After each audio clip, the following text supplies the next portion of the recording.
जय हिंद दोस्तों। स्वागत है आप लोगों का एक बार फिर रिसर्च एंड एनालिसिस विद विजय के इस ब्रांड न्यू एपिसोड में। 20 साल के बाद में अफगानिस्तान से अमेरिकी फौज का निकलना वापस शुरू हो गया है, यानी आधिकारिक सूत्रों के अनुसार, या अगर हम ऑफिशियली बात करें तो अफगानिस्तान से 20 साल के बाद में अमेरिका वापस निकल जाए। इसके पीछे मेन रीजंस क्या है, क्यों अमेरिका ने अफगानिस्तान में एंट्री की, अफगानिस्तान में एंट्री करने के पीछे क्या वजह थी, अफगानिस्तान से निकलने के पीछे अमेरिका की क्या वजह थी, क्या जितने सारे के सारे जो वहां के उनके फौजी शहीद हुए वो मेन वजह बनी, या जो इन्वेस्टमेंट भारी पड़ रहा था अमेरिका का अफगानिस्तान में वो सबसे बड़ी वजह, वो रीजंस थे जिसके कारण अफगानिस्तान के अंदर अमेरिका को घुसना पड़ा। 20 साल तक अमेरिका ने वहां पे क्या किया, क्या मेन उसके जो ऑपरेशंस थे उसकी वजह क्या थी, क्यों 20 साल लग गए अमेरिका को अफगानिस्तान से निकलने में। अब 20 साल के बाद में अमेरिका अफगानिस्तान से निकला तो है, क्या ये वापस एक नया सेकेंड इनिंग देखी जाएगी इसको तालिबान की, क्या ये एक तरीके से तालिबान की जीत है, या अफगानिस्तान की जीत है, या अमेरिका की हार है, या अमेरिका की जीत है। ये सारा का सारा विश्लेषण दूध का दूध और पानी का पानी हो जाएगा जब आप ये पूरा का पूरा एपिसोड शुरू से लेकर आखिर तक देखेंगे। अगर आप चैनल में पहली बार हैं, नए हैं, तो प्लीज चैनल सब्सक्राइब करें, घंटी बजाएं, जिससे आप तक ये सारे के सारे इंपॉर्टेंट अपडेट्स और इस तरह के सारे टॉपिक्स जो हैं आपके पास में हमेशा से पहुंचते रहे। सबसे पहली बात करते हैं कि अफगानिस्तान के अंदर अमेरिका घुसा क्यों था। सितंबर 11 को 3 हवाई जहाज अमेरिका के हाईजैक कर लिए गए और उनको अलग अलग टारगेट्स के ऊपर डिस्ट्रॉय करा गया, और इसमें काफी सारी बड़ी तादाद में लोग हलाक हुए। और यहां से एक नया चेहरा निकल के आया दुनिया में टेररिज्म का, जिसका नाम था अलकायदा। अलकायदा को ढूंढते ढूंढते जब पूरा का पूरा जो इसका नेटवर्क पता लगा तो इसकी बड़ी तारें जुड़ी मिली अफगानिस्तान में, और अफगानिस्तान से पूरा का पूरा ये सारा का सारा हाईजैक, जो एयरक्राफ्ट्स को हाईजैक किए गए, जो ट्रेनिंग दी गई, वो सारे के सारे ये तालिबान के सेल्स थे, और अलकायदा के तार इन तालिबानी सेल से जुड़े हुए थे, जिसको सूंघते सूंघते अमेरिकी फौज पहुंची अफगानिस्तान में। और इसके बाद एक बहुत बड़ा मिलिट्री ऑपरेशंस की शुरुआत हुई, जिसमें पूरा का पूरा जितना भी जो NATO forces, Atlantic treaty organisation है, ये काफी बड़ा मिलिट्री एक एग्रीमेंट है जिसमें काफी सारे यूरोपियन देश, अमेरिका और काफी सारे इनके यूएस अलाई शामिल है, यानी कि संधि जो इनके देश हैं वो शामिल है, और सारी नेटो फोर्सेस के साथ में अमेरिका घुस गया अफगानिस्तान में। दोस्तों, अफगानिस्तान एक ऐसी बैटलफील्ड है जो आज तक कोई भी जीत नहीं पाया। इसके पहले भी रशिया ने बहुत लंबे समय तक जो है वो अपनी मिलिट्री ऑपरेशन चलाया अफगानिस्तान, बाद में रशिया को भी पीछे हटना पड़ा। हालांकि काफी हद तक रशिया की इसमें जीत हुई थी, लेकिन फिर भी एक ऐसी बैटलफील्ड है, एक ऐसी युद्ध भूमि है जो बहुत ही डिफिकल्ट टराइन। अमेरिकी मिलिट्री का कितना खर्चा था ये सुन के आप हैरान रह जाएंगे। $100 बिलियन एक साल का अमेरिकी मिलिट्री, यानी कि पूरे ऑपरेशन का खर्चा था। $1 बिलियन की कीमत है आज की तारीख में यूएस डॉलर के हिसाब से 7,500 करोड़ का गुना कर लीजिए आप 7,500 से, तो आपको मिलेगा टोटल आंकड़ा 7.5 लाख, जो कि एक साल की उनकी पूरी की पूरी लागत थी। अगर हम बात करें 2001 से लेकर 2019 तक, तो ये टोटल जो खर्चा था ये था $2.26 ट्रिलियन, यानी कि एक ट्रिलियन डॉलर में होते हैं 1,000 बिलियन डॉलर। मैंने बताया 7,500 करोड़ होते हैं $1 बिलियन। अगर आप उसको 1000 से गुना कर दें तो हो जाते हैं करीबन 75 लाख करोड़, मतलब कि 75 लाख करोड़ होते हैं 1 ट्रिलियन में। उसको आप 2.26 से और गुना कर दीजिए, आपके सामने फिगर आ जाएगा। हो सकता है आपकी फिगर, आपके कैलकुलेटर के अंदर ये फिगर निकल के भी नहीं आए, आपको अलग ढंग से जो है पूरा इसको कैलकुलेट करना पड़ेगा पेपर के ऊपर। तो आप सोच सकते हैं ऑब्वियसली इतनी बड़ी फंडिंग कहां से हो रही है, ये पैसा किसका है, ये यूएस टैक्स पेयर का पैसा है।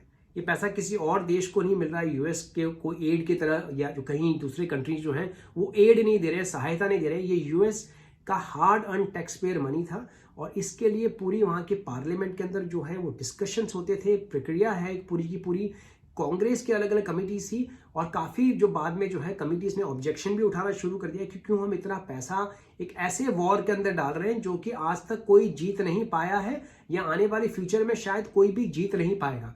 तो ये एक सबसे बड़ी वजह बनी इस पूरे के पूरे ऑपरेशन को बंद करने। पैसा किस लिए दिया गया, ये पैसा लगा क्यों, इसमें काउंटर इंसर्जेंसी ऑपरेशन शामिल है, इसमें जितनी भी जो यूएस के सर्वेलेंस है वो शामिल है, इनकी यूएस की फौज की जो स्पेशल एक बेसिकली अगर आप फील्ड में होते हैं या ऑपरेशन में होते हैं तो आपको एक अलग से पे दी जाती है।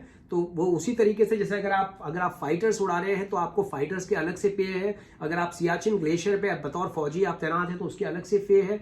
तो ये सारी की सारी पे जो है आपको जो है एडिशनल मिलती है नॉर्मल आपकी बेसिक और दूसरे जो अलाउंसेस है उसके अलावा।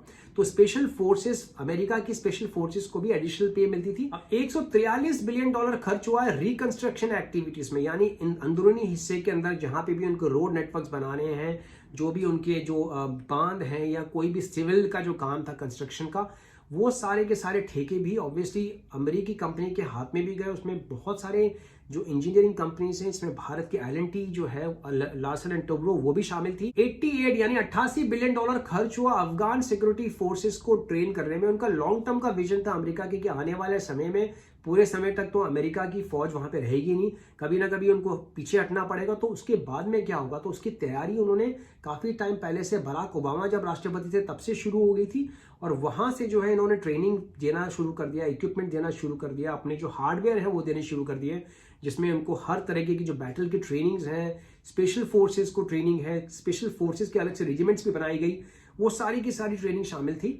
और उसके ऊपर भी काफी अच्छी खासी लागत लगी। इसके अलावा 36 बिलियन डॉलर लगा एंटी ड्रग ऑपरेशंस में। काफी सारे जो आपको पता है कि वहां पे जो इलीगल है, जो गैर कानूनी ढंग से जो अफीम की खेती होती है या जो डोडा पोस्ट की खेती होती है, वो बहुत बड़ा उनके लिए आय का साधन है वहां के ड्रग लॉर्ड्स के लिए। मतलब जो ड्रग माफिया है उससे वो वेपन्स खरीदता है, साजो सामान लेता है, और वही हथियार काम आते हैं लड़ने के लिए, चाहे वो जो फौज हो, अमेरिका फौज हो, या वो आप तालिबान को फंडिंग दे लो। आप तालिबान की बहुत बड़ी फंडिंग आती है इन सारे के सारे ड्रग जो पैदावार होती है, जो एग्रीकल्चर होता है उससे। तो ये भी काफी बड़ा एक था कि लोगों को जो है डिस्करेज किया जाए, इसके लिए भी अमेरिका ने काफी बड़ा पैसा खर्च किया, जिससे कि लोग इसके पैदावार नहीं करें, नॉर्मल जिंदगी जिए। और काफी बड़ी तादाद में दोस्तों पैसा गायब भी हुआ, यानी कि ऐसा भी पैसा है जो कि अनअकाउंटेड है, उसका कोई हिसाब किताब ही नहीं है। अगर हम बात करें यूएस कांग्रेस की, तो तकरीबन इसकी जो वैल्यूएशन है वो 26 बिलियन डॉलर के आसपास की है। मतलब कि करीबन 20 से 22 हजार करोड़ पैसा जो है वो गायब हो गया। उसका अभी तक कोई भी ऑडिटिंग में या कहीं पे भी कोई रिकॉर्ड्स नहीं है। वो अभी भी कांग्रेस और सारे डिस्कशंस वो चल रहे हैं कि ये पैसा गया तो गया कि क्या कैजुअलिटीज जो हुई है अमेरिकी फौज को, वो इसकी वजह बनी। अमेरिकी फौज के तकरीबन 2500 से भी ज्यादा फौजी इस पूरे के पूरे ऑपरेशन में शहीद हुए हैं इस 20 साल के अगर हम आकलन की बात करें।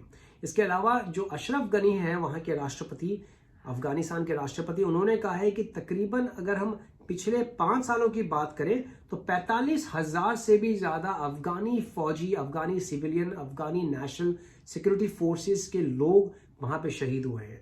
और अगर हम इस पूरे आंकड़ों की अगर हम बात करें पिछले 20 साल की, तो टोटल आंकड़ा है तकरीबन 65,000 के। आपको बता दिया कि यूएस अफगानिस्तान में एंटर क्यों हो गया, अब यूएस अफगानिस्तान में फेल क्यों हुआ। एक तो मैंने बताया कि इन्वेस्टमेंट शायद भारी पड़ रहा था, दूसरा कैजुअलिटीज बड़ी तादाद में हुई थी, तीसरा दोस्तों जो इंफ्रास्ट्रक्चर था, अगर हम बात करें 2002 तक, तो आपको सुन के आश्चर्य होगा कि 50% जो ऑलरेडी रोड नेटवर्क था वो वहां पे ऑलरेडी तबाह हो चुका था। मतलब 1996 से लेकर 2001 तक वहां पे तालिबान का राज था। अब तालिबान के राज के दौरान जो है वहां पे पूरा का पूरा इंफ्रास्ट्रक्चर खराब हुआ, या उसके पहले खराब हुआ था और बाद में बनाए ही नहीं, लेकिन बड़ी तादाद में रोड का जो नेटवर्क था वो पूरा का पूरा बिल्कुल डिस्ट्रॉयड था। और इसकी काफी बड़ी इन्वेस्टमेंट करनी पड़ी अमेरिकी फौज को, क्योंकि अगर आप ये देखें पूरा का पूरा जो ये रिंग रोड का नेटवर्क है वो जो है बनाने के लिए काफी बड़ी इन्वेस्टमेंट करी यूएस ने। मज़ार शरीफ से जा रही है काबुल, काबुल से जा रही है कांधार, और कांधार से ये जा रही है हेरात। तो ये पूरी की पूरी जो रिंग रोड है, ये जो रोड नेटवर्क है बिल्कुल टूटा हुआ था, खस्ता हाल में था। और इसी के कारण जितने भी जो रसद है, सप्लाई है, वो पूरी की पूरी अफगानिस्तान में नहीं पहुंच रही थी। ये पूरा जो रोड नेटवर्क है ये बहुत ही इंपॉर्टेंट रोड नेटवर्क है, क्योंकि अगर ये रोड नेटवर्क बिल्कुल भी काम नहीं करेगा, मतलब कि पूरे अफगानिस्तान के ऊपर कंट्रोल कर पाना बहुत ही मुश्किल है। तो ये इसका पूरा रिस्ट्रक्चरिंग का काम शुरू किया अमेरिका ने, अमेरिका की पूरे कॉन्ट्रैक्टर्स ने। अब होता यह गया कि जब भी ये लोग काम करना शुरू करते, तालिबान दूसरी तरफ से उसके ऊपर हमला करना शुरू कर देता। यानी कि जो भी कॉन्ट्रैक्टर्स हैं, जो वर्कर्स काम कर रहे हैं, जो मजदूर काम कर रहे हैं, एक तो वो बेचारे काम कर रहे हैं, रोड बना रहे हैं, वो एक तो गर्मी या जो दूसरे जो नेचुरल जो पूरे चैलेंजेस हैं वो तो झेल ही रहे हैं, उसके अलावा उनको तालिबान की गोलियां भी खानी पड़ रही है। तो इसके बाद में इसकी कॉस्टिंग बढ़ती गई क्योंकि दूसरे प्राइवेट कॉन्ट्रैक्टर्स लाए गए इस पूरे के पूरे मजदूरों की, इंजीनियर्स के, साजो सामान की, इक्विपमेंट्स की सेफ्टी के लिए। तो इसके कारण उसकी बढ़ गई कॉस्टिंग, जो जहां $1.5 बिलियन की कॉस्टिंग थी वो बढ़ के पहुंच गई काफी ऊपर। हुआ यूं दोस्तों कि 2003 पे आपको पता है सद्दाम हुसैन वाला चैप्टर शुरू हो गया इराक के अंदर। तो सारी की सारी जितनी भी जो डाइवर्शन था, जो पूरा ध्यान था अमेरिका का, वो चला गया एक बार फिर इराक पे। अब इराक के अंदर सारा का सारा मिलिट्री, चूंकि अफगानिस्तान नजदीक है इराक से, बतौर की पूरा का पूरा मिलिट्री इक्विपमेंट अमेरिका से आए, तो वो सारी की सारी जितनी भी मिलिट्री हार्डवेयर है, चाहे वो बख्तरबंद गाड़ियां हो, चाहे वो हमवीज हो, चाहे वो टैंक्स हो, चाहे वो मिसाइलें हो, वो सारी की सारी ऑपरेशंस के अंदर झोंक दी गई इराक में। और वहां से लेकर 2008 तक बिल्कुल नेग्लेक्टेड रहा अफगानिस्तान में पूरा का पूरा ये ऑपरेशन। और इसका सबसे बड़ा फायदा हुआ तालिबान को। तालिबान ने अपनी खोई हुई जमीन जो वो खो चुका था अमेरिका के खिलाफ लड़ाई में, वो उसने वापस गेन करनी शुरू करी। उसने वापस उन इलाकों पे कब्जा करना शुरू किया जहां पे वो पीछे जा चुका था। और इसके बाद में 2008 अमेरिकी राष्ट्रपति बाराक ओबामा गद्दी पे आए, तो उन्होंने वापस ध्यान दिया अफगानिस्तान के ऊपर, क्योंकि उनको पता था अगर जब तक अलकायदा अफगानिस्तान में बैठी हुई है, अमेरिका में कोई भी इंसान सेफ नहीं है, महफूज नहीं है। तो उन्होंने एक बार फिर अपना सद्दाम हुसैन का चैप्टर क्लोज हो चुका था, पूरा का पूरी अमेरिकी फौज जो है एक बार फिर साजो सामान पूरा बटोर के पहुंच गई अफगानिस्तान के अंदर। और अफगानिस्तान में एक बार फिर वापस खोई हुई जो भी बैटल ग्राउंड था उसको उन्होंने जीतना शुरू किया। लेकिन यहाँ पे काफी देर हो चुकी थी, क्योंकि एक आप कोई भी जगह को आप मैदान छोड़ के जब वापस गेन करने जाते हो तो आप जो है अच्छी खासी अपनी जो जमीनी जो रियलिटी है उससे आप दूर हो जाते हो। और इसका खामियाजा भुगतना पड़ा वापस अमेरिकी फौजियों। अब ये पूरा का पूरा रोड प्रोजेक्ट दुनिया का सबसे डेंजरस और सबसे खतरनाक, सबसे चैलेंजिंग रोड प्रोजेक्ट बन गया।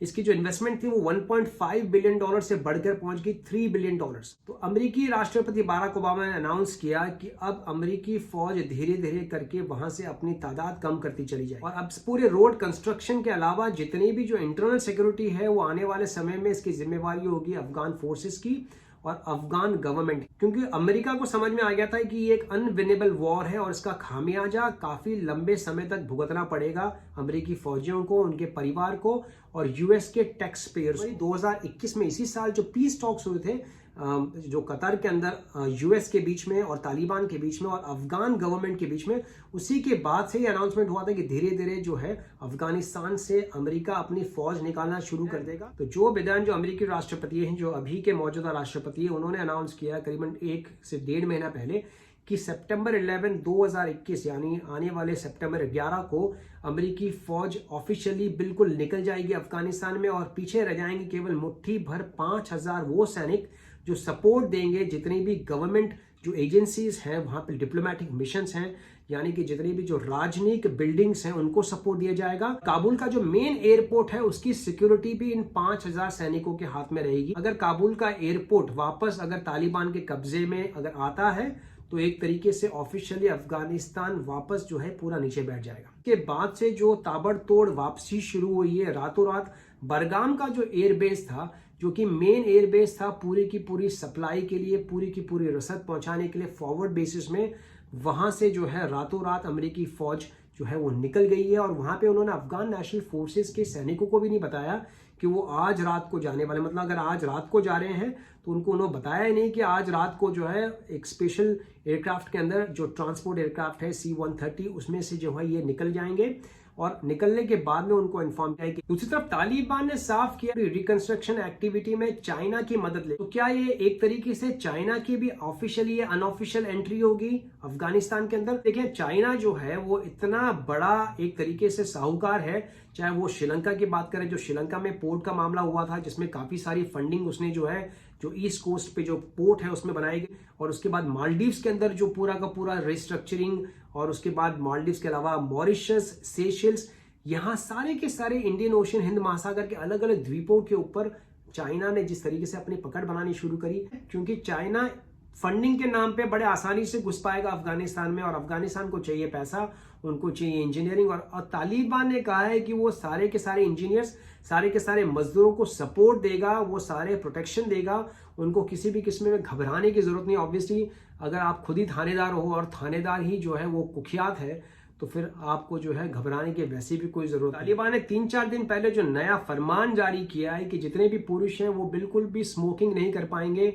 और अपनी शेविंग नहीं कर पाएंगे, यानी नो स्मोकिंग नो शेविंग, जो कि पहले भी उन्होंने लागू किया था, वो रूल वापस वो लेके आ रहा है। दूसरा सबसे चिंता का विषय जिसपे पूरी दुनिया की नजर है वो है वहां की औरतों की स्थिति। तालिबान ने साफ किया है कि जितने भी उन्होंने एक तरह से रिपोर्ट मांगी है, जितने भी वहां पे मौलवी हैं जो रजिस्टर रखते हैं, जो पूरा स्टैटिस्टिक्स मेंटेन करते हैं कि 15 साल के आसपास की, 15 साल के ऊपर की बच्चियां कौन कौन सी है, कहाँ कहाँ हैं, किस किस गांव में है, कहाँ पैदा हुई है, और 45 साल से नीचे जो उम्र की स्त्रियां हैं, जो एटलीस्ट विडोज हैं, जो बेवा हो चुकी है, उनकी उन्होंने लिस्ट मांगी जिससे कि वो उनकी शादी करा सके तालिबान लड़ाकों के साथ में, चाहे वो उनके उसमें घर वालों की मर्जी है चाहे नहीं है। और उन्होंने साफ किया है कि जितनी भी औरतें हैं, चाहे वो एम्ब्रॉयडरी करती थी, चाहे वो टेलरिंग करती थी, चाहे वो गरीब घर की थी, अपने फैमिलीज को सपोर्ट करती थी, वो अब घर से बाहर नहीं निकल पाएगी। तो ये बहुत ही दुखद स्थिति है, ये बहुत ही विकट स्थिति है, स्पेशली अगर हम बात करें वहाँ के जो freedom of movement, freedom of speech और फ्रीडम ऑफ राइट्स की। तो ये देखना होगा कि आने वाले समय में कि ये पूरी की पूरी माहौल वहां पे जो है वो किस तरीके से बनता है। हाल ही के दिनों में बहुत सारे हमले हुए हैं अफगान और पाकिस्तान के बॉर्डर में, और इनमें काफी सारे झड़पें हुई हैं अफगान नेशनल फोर्सेस और तालिबान फाइटर्स के बीच में। और इन्हीं एक हमलों के बीच में हमारे देश के यानी भारत के दानिश सिद्दीकी, जो कि एक अवार्ड विनिंग फोटो जर्नलिस्ट थे, और रॉयटर्स जो कि दुनिया की सबसे पुरानी न्यूज़ एजेंसीज में से एक है, उसके साथ में काफ़ी लंबे अरसे से वो फोटो जर्नलिज्म कर रहे थे, यानी कि वो काफ़ी लंबे टाइम से अफगानिस्तान में मौजूद थे और वहाँ पे ग्राउंड रियलिटी की रिपोर्ट्स पूरी दुनिया भर को भेज रहे थे। वो उस हमवी के अंदर मौजूद थे जिसपे ये हमला हुआ, और एम्बुश लगा के यानी कि पूरा घात लगा के हमला किया अफगान नेशनल सिक्योरिटी फोर्सेस के इस पूरे कबीले के ऊपर। बुरी तरीके से इस हमले में घायल हुए थे और अब हमारे बीच में नहीं है। मेन सवाल ये है कि यूएस के जाने के बाद में क्या तालिबान एक तरीके से वापस पूरे अफगानिस्तान में अपना कब्जा जमा लेगा? जिस तरीके से जो खबर मीडिया में आ रही है उस खबर से तो यही लगता है कि तकरीबन 75% से भी ऊपर के इलाकों में तालिबान ने अपना कब्जा कर लिया। वाकई में अफगान नेशनल फोर्सेस के पास में इतनी अच्छी ट्रेनिंग है कि वो अपने आप को डिफेंड कर पाएंगे किसी भी यूएस फोर्सेस, नेटो फोर्सेस के बिना सपोर्ट के? क्या वो वाकई में टिक पाएंगे तालिबान के मंसूबों के सामने? दोस्तों देखना ये होगा कि आने वाले समय में जीत होती किसकी। Afghan national forces, Afghan democratic जो पूरी इलेक्टेड गवर्नमेंट है, वो अपने पूरे के पूरे इरादों में कामयाब होती है। तो ये था अब तक का विश्लेषण।